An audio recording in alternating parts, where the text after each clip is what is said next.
హరే కృష్ణ. ధర్మరాజు ఎందుకు ఇంత మౌనంగా ఉన్నాడని అందరూ అనుకుంటారు. కానీ వ్యాస మహర్షి తన రాజసూయాగంలోనే ధర్మరాజు చేసిన రాజసూయాగంలోనే శ్రీకృష్ణ పరమాత్మ తన పాంచజన్యాన్ని పూరిస్తాడనమాట. అంటే ఖచ్చితంగా యుద్ధం వస్తుందని వ్యాస మహర్షి ధర్మరాజుకి చెప్తాడు.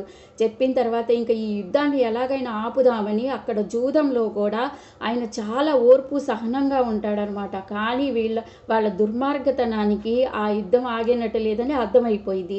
ఒక పులి సింహం వేటాడే ముందు ఎంత ఓర్పుగా సహనంగా ఉంటుందంటే ధర్మరాజు అంత ఓర్పు సహనంగా ఉన్నాడనమాట. కానీ ఇది మొత్తం శ్రీకృష్ణ మాయేనమాట. మన పరమాత్మ చేసే మాయ ఇదంతా. ఆయనకు అన్నీ తెలుసు. ఈ దుష్టుల్ని సంహరించడం ఆయనకి నిమిషం పని. కానీ ఒక దుర్మార్గుడి యొక్క వాడి పాపం పండిన తర్వాతే ఆయన వధిస్తాడనమాట. ఆయన ధర్మంగా చెయ్యాలి ఏది చేసినా కానీ. అందుకనే ఇలా జరుగుతుందనమాట. భీముడు చాలా గొప్ప పాత్ర మహాభారతంలో. ఆయన్ని తిండిపోతుని చేసి మనకి మూవీస్లో చూపిస్తారు కానీ ఆయన ఎవరు? వాయుదేవుడి అంశ. ఆయన జీన్స్లోనే ఉంటుంది బలము.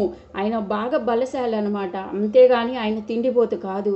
పాండవులు ఎప్పుడు శ్రీకృష్ణ పరమాత్మకి ఫర్ యువర్ సర్వీస్ లాగా ఉంటారు. భగవంతుడి కృపకి ఎప్పుడు సేవకే ఉంటారు వాళ్ళు. అందుకని శ్రీకృష్ణ పరమాత్మ పాండవుల వైపు ఉంటారనమాట. అంతేగాని పాండవ పక్షపాతి అని శ్రీకృష్ణ పరమాత్మని అంటారు. కానీ భగవంతుడికి సేవ చేస్తారు వాళ్ళు. నిరంతరం ఆయన ధ్యానంలో ఉంటారు వాళ్ళు. ఎప్పుడు అధర్మం పళ్ళు చేయరు. ధర్మానికే నిలబడి కట్టుబడి ఉంటారనమాట. అందుకే శ్రీకృష్ణ పరమాత్మ ధర్మరాజుని చక్రవర్తిని చేశాడు అనమాట. ఇదంతా జరుగుతుంది. తర్వాత భట్టుడు వెళ్ళి ఏం మాట్లాడతాడో నెక్స్ట్ వీడియోలో చూద్దాం. మళ్ళీ జూదానికి ఎలా పిలుస్తారో ఎలా వస్తారో చూద్దాం. హరే కృష్ణ.